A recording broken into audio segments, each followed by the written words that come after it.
What if the uranium Iran refuses to give up isn't a source of power at all, but the very thing that's about to finish the regime off? Somewhere under a granite mountain in Isfahan province, a stockpile is sitting that nobody outside Iran has been allowed to see in over a year, and that silence is louder than any missile. Before we go one step further, smash that like button as if you were sealing shut a tunnel entrance yourself, because this story only gets heavier from here. Subscribe now if you want the full picture instead of scattered headlines, and share this with one person who keeps asking you what's actually happening with Iran, because after this video, you'll be the one explaining it to them. To understand why one buried stockpile of uranium could decide the fate of an entire government, we need to go back before the mountain became the center of the story. In June of 2025, Israel and the United States launched a massive joint strike on Iran's nuclear program. Stealth bombers flew from American soil, dropped the heaviest bunker-busting bombs in the arsenal, and hit the country's most important enrichment sites in one night. For 12 days, missiles flew in both directions. Then a ceasefire took hold, and for a while an uneasy quiet settled over the region. People wanted to believe the worst was over. It wasn't. That ceasefire was never a peace deal. It was a pause button, and pause buttons get released eventually. To be fair, this conflict did not begin in 2025 either.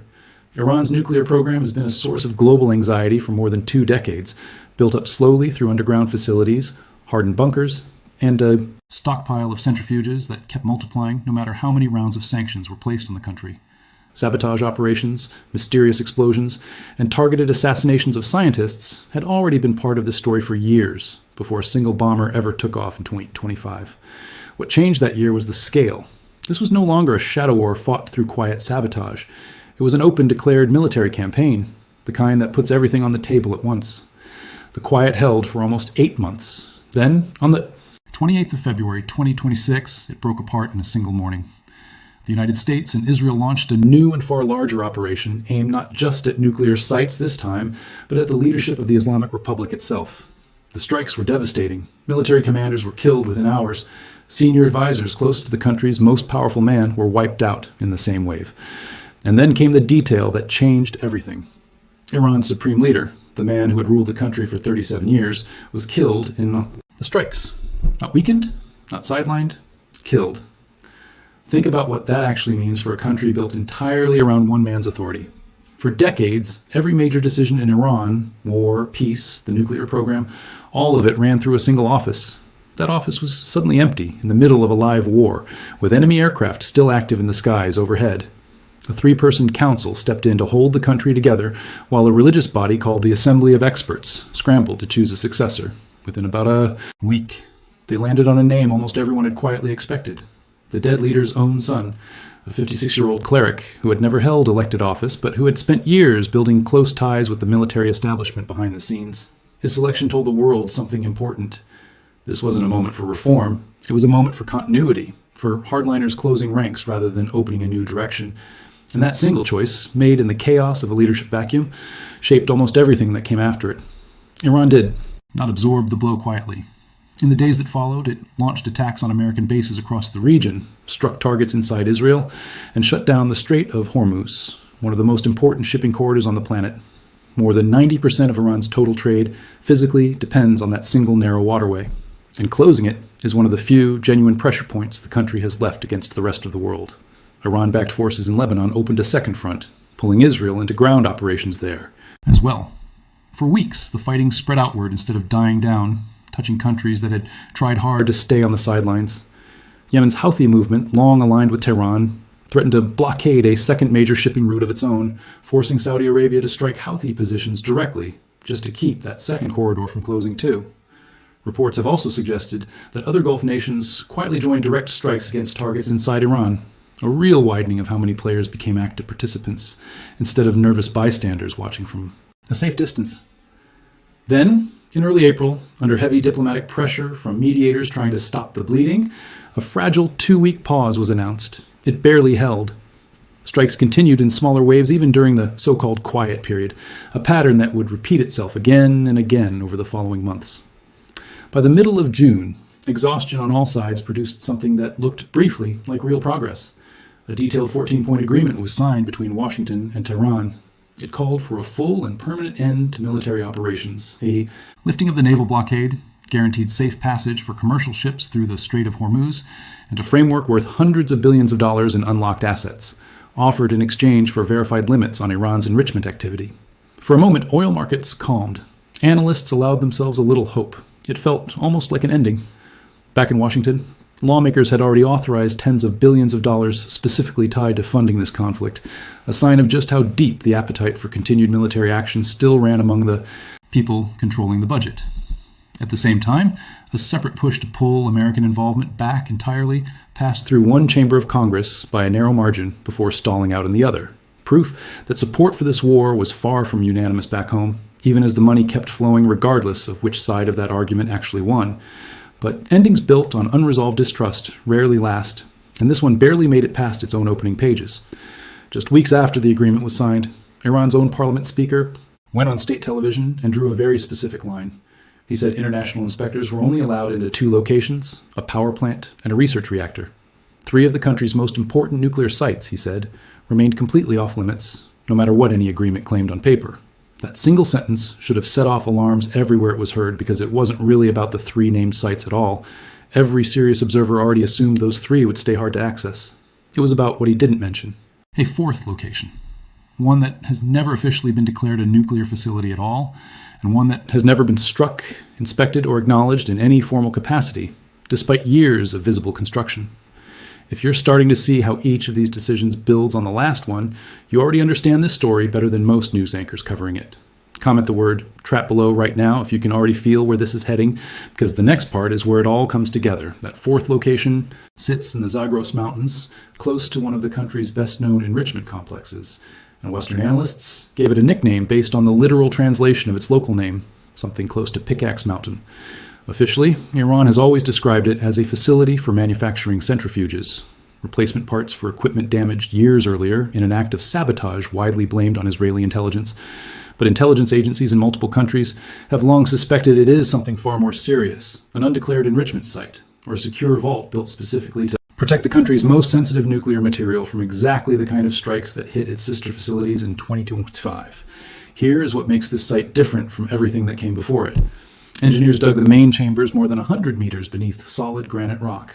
Not soft soil, not the kind of stone that gives way under repeated pressure. Dense, unforgiving granite, chosen specifically because it is far harder to penetrate than the ground beneath the facilities already destroyed. Analysts who track satellite images of the site have described it bluntly: deeper, larger, and more heavily fortified than the enrichment site the United States already bombed in 2025. That is not a small detail. That is the entire reason this mountain has become the single most discussed target in the whole conflict.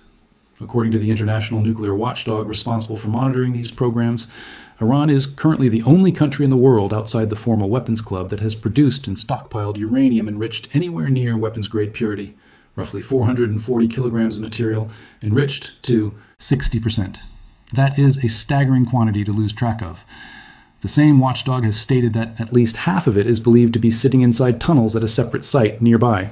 Tunnels that remain sealed with soil and concrete, with entrances that have not been reopened or repaired since being struck. Inspectors have not been allowed anywhere near them in more than a year. And this is not a small technical footnote. American intelligence assessments, made even before the 2025 strikes, concluded that Iran's enrichment capacity could theoretically allow it to produce enough weapons-grade material for several devices in under 2 weeks, if the decision was ever made to make that final sprint. That short breakout window is exactly why nobody serious is willing to let an unverified stockpile sit quietly and just hope for the best. Every week, its status remains unconfirmed keeps the worst-case scenario technically on the table, regardless of what Iran's actual intentions might be. Reports have also raised a more unsettling possibility that at least part of the stockpile may have already been quietly moved into the Pickaxe Mountain facility itself, a location that has never been touched by a single airstrike in either war. The American president has been blunt about all of this in public. He has openly described the uncertainty over the material's exact location using a phrase that stuck with almost everyone who heard it, calling it nuclear dust, material that could be anywhere, hard to track, and impossible to simply write off. He has repeatedly told reporters that this mountain will be hit eventually, framing it as a matter of when, not if. That is not a diplomat carefully choosing safe language. That is a public countdown clock placed on a mountain, broadcast for the entire world and for Tehran itself to hear. And here is the problem nobody involved can talk their way around. Even the most powerful bunker-busting weapon in the American arsenal, the same one used to devastating effect against the shallower facilities in 2025, faces serious doubts from weapons experts about whether it can reliably punch through more than 100 meters of solid granite in a single strike. Military planners have reportedly spent months running through scenarios involving multiple strikes in sequence, one bomb to crack the rock, a second to follow the same opening deeper into the mountain. It is the same basic idea as breaking into a reinforced vault. You do not hit it once and hope, you soften it, then you finish the job. That is how seriously this single mountain is being treated at the highest levels of American military planning right now. Iran's response to all of this pressure has followed a familiar pattern. State media has repeatedly warned that any strike on the site would be treated as a full and dangerous escalation of the war, a red line the country claims it will not tolerate. But promises like that have been made before, over and over, throughout this entire conflict, and the gap between the warnings and the actual retaliation has been enormous every single time. Words like devastating have been used constantly in Iranian messaging. The results on the ground have consistently fallen far short of matching them. There's also a strange kind of contradiction sitting inside Iran's own public statements about this mountain.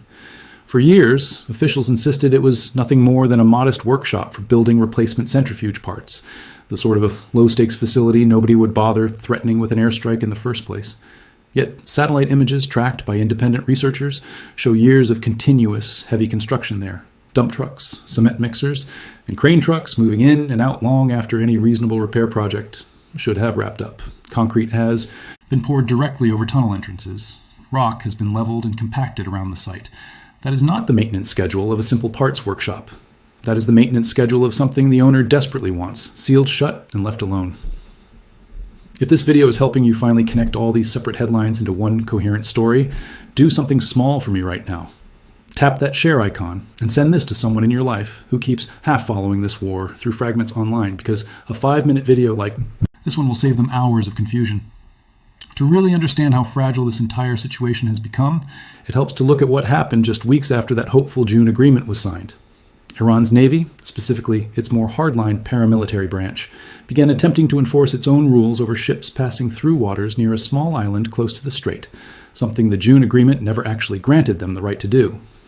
When several commercial vessels ignored the newly imposed rules and used routes they were always entitled to use, they were fired on directly. That single decision was enough to bring the fragile truce crashing down within days. The American response was immediate and heavy. Waves of retaliatory strikes hit dozens, then dozens more, then well over 100 targets in a single coordinated push, striking missile storage sites, drone facilities, coastal defenses, and eventually facilities tied to the country's power infrastructure as well. For roughly 9 consecutive nights, strikes continued expanding to new cities that had barely been touched in the earlier phase of the war. A power facility on the coast was hit directly during this stretch, an escalation few had expected even after everything that came before it. Iran responded by targeting American positions in neighboring countries, and for a period of days, American forces themselves suffered real losses, service members killed, others wounded, a toll that had been unusually low for most of the earlier fighting, and that suddenly climbed sharply in a matter of weeks. It is worth pausing here, because it is easy to let numbers like 100 targets or 9 consecutive nights slide past without really landing. Imagine your own city under that kind of sustained pressure, night after night, with no clear promise of when it actually stops. Imagine watching your government insist everything is under control while the currency in your pocket loses value between breakfast and dinner. That is the daily reality this conflict has created for millions of ordinary Iranians who never had any say in whether that uranium stayed buried in the first place. It is easy to talk about this as a chess match between world powers. It is much harder and much more honest to remember that every move on that board lands on real households, real jobs, and real families who did not choose any of this.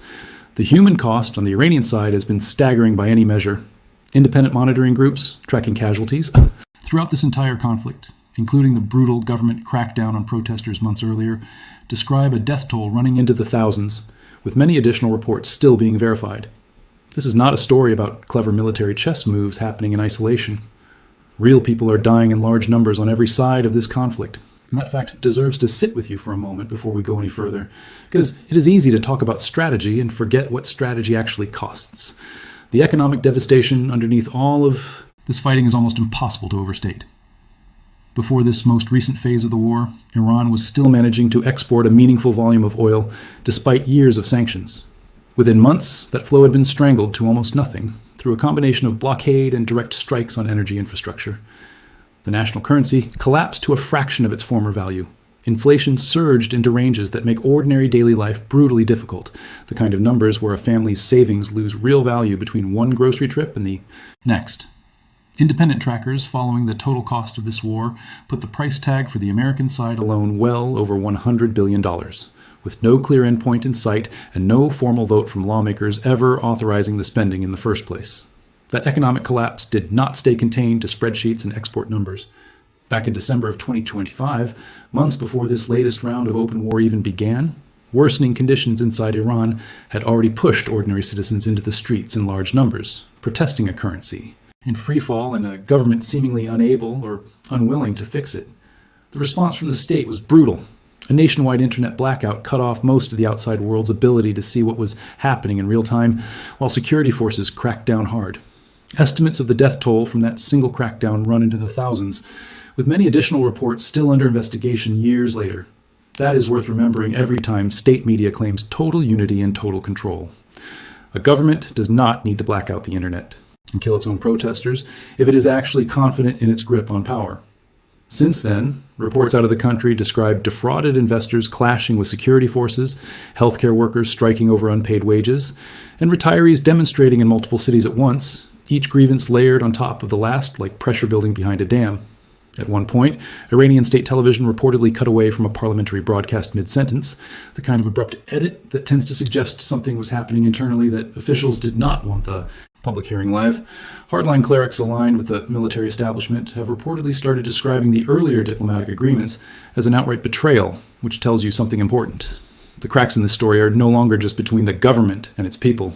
They are opening up between different factions inside the government itself. So now let's pull every one of these threads together, because this is where the real trap becomes visible. And it is a trap Iran built for itself, piece by piece, without ever meaning to. Look at the actual choices sitting in front of the country's leadership today regarding that uranium stockpile. They could hand it over as part of a genuine verified settlement, but doing that now would mean publicly admitting they have been concealing its precise location and condition for well over a year, a confession that would be politically devastating for a government still trying to project strength after losing its own supreme leader to an airstrike. They could leave it exactly where it is and simply bet that depth and granite are enough. Protection. A bet that grows shakier every single month as American planners refine exactly how to crack that particular kind of stone. Or they could attempt to dilute the material down to a lower, far less dangerous enrichment level, an option that requires either allowing inspectors in to verify it actually happened, something the current leadership has consistently refused, or simply asserting it was done and hoping the rest of the world takes their word for it, which nobody in Washington or Vienna appears willing to do anymore, given everything that has happened so far. None of those three paths costs Iran nothing. Every single one demands giving up something the country has spent years refusing to surrender, whether that is the material itself, its remaining credibility on the world stage, or its long-standing public claim that the entire nuclear program was always peaceful. And that is the real trap sitting at the center of this whole story. Nobody built it for them in some war room on the other side of the planet. It was built entirely out of Iran's own decisions, made one at a time, each one seeming necessary in the moment, each one narrowing the exits a little further. It's worth sitting with just how narrow this really is. There's no quiet fourth option waiting in the wings, no clever workaround where Iran gets to keep its material, protect its pride, and still see sanctions lifted all at the same time. Every path forward costs something the government has spent years refusing to give up, and the international body responsible for tracking this material has been unusually direct about the danger of leaving it unresolved.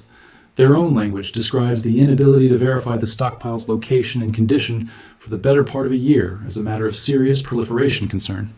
When an agency built around careful, cautious diplomatic wording starts using words that blunt, that is about as close to an alarm bell as international institutions ever ring. Comment below with one word right now, mountain. If you think Pickaxe Mountain gets struck within the next few months, or standoff if you think. This drags on far longer than anyone expects, because I genuinely want to see where the people watching this actually land before we go any further. There is also a quieter question, sitting underneath everything we've covered so far, one that rarely makes headlines, but that shapes every decision coming out of Tehran right now, and that is the stability of the new leadership itself. The son who inherited his father's position was chosen quickly, almost entirely for continuity, a signal to the military establishment and to hardliners across the government that nothing fundamental would change even after losing the man who had led the country for nearly 4 decades. But inheriting a title during an active war, with the economy in freefall, protests still simmering beneath the surface, and international pressure mounting by the week, is not the same thing as inheriting real, settled authority. Analysts who study the region closely have pointed out that a leadership this new, operating under this much simultaneous military and economic strain, is not governing from a position of long-term strength. It is governing one crisis at a time, hoping the next disaster does not arrive before the last one has even been managed. There is also a much older, unresolved question sitting quietly behind all of this, and it is one almost nobody in Tehran wants to say out loud even now.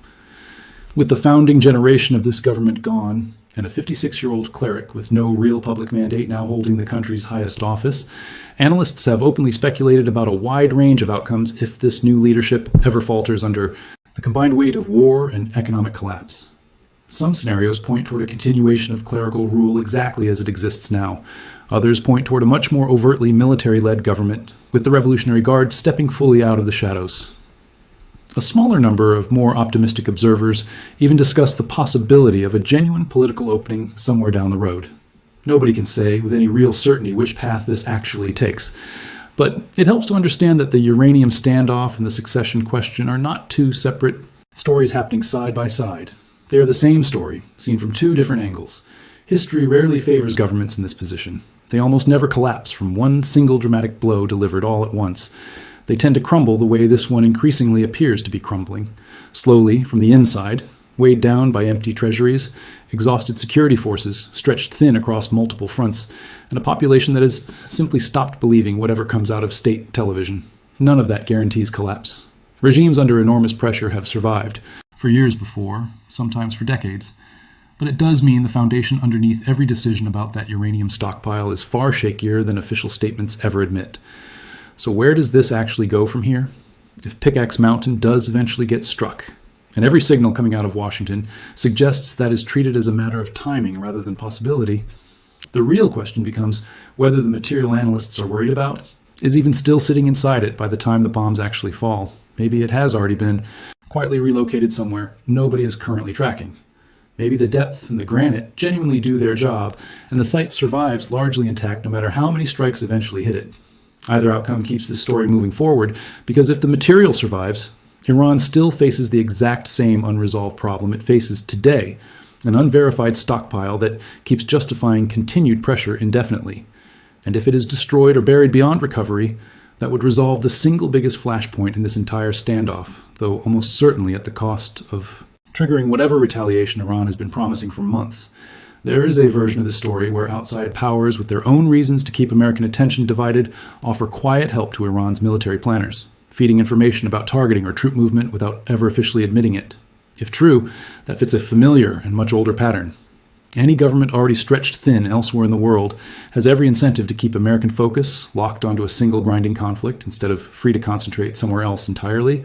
Every dollar and every hour of political attention consumed here is attention pulled away from other priorities on the other side of the planet. Whether or not there is direct coordination happening behind closed doors, the basic logic behind that kind of quiet interference is simple enough for anyone to understand without needing a single classified document to prove it. Either way, the pattern this conflict has followed for over a year does not look like it is slowing down. It looks like it is accelerating. More aircraft moving into the region. Blockade that keeps returning the moment it is lifted.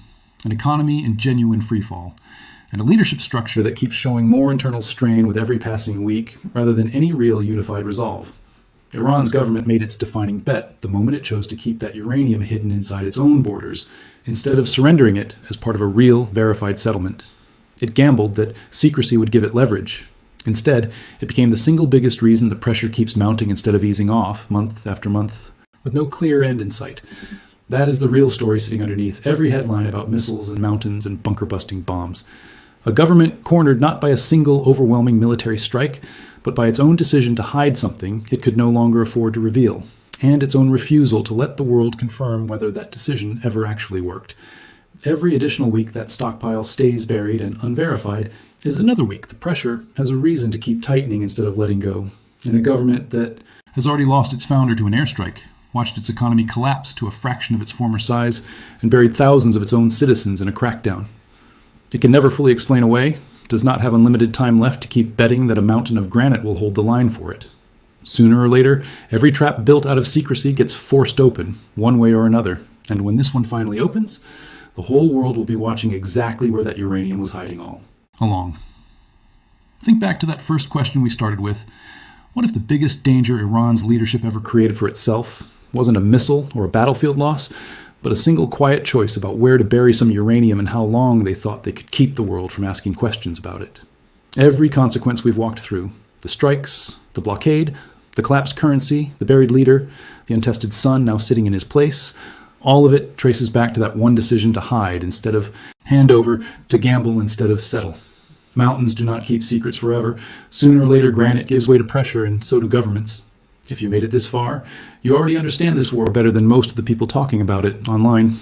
Subscribe now, keep that notification bell on, and I'll see you the moment this story moves again, because with a mountain this deep and a government this cornered, it is not a question of if it moves. It's only a question of when.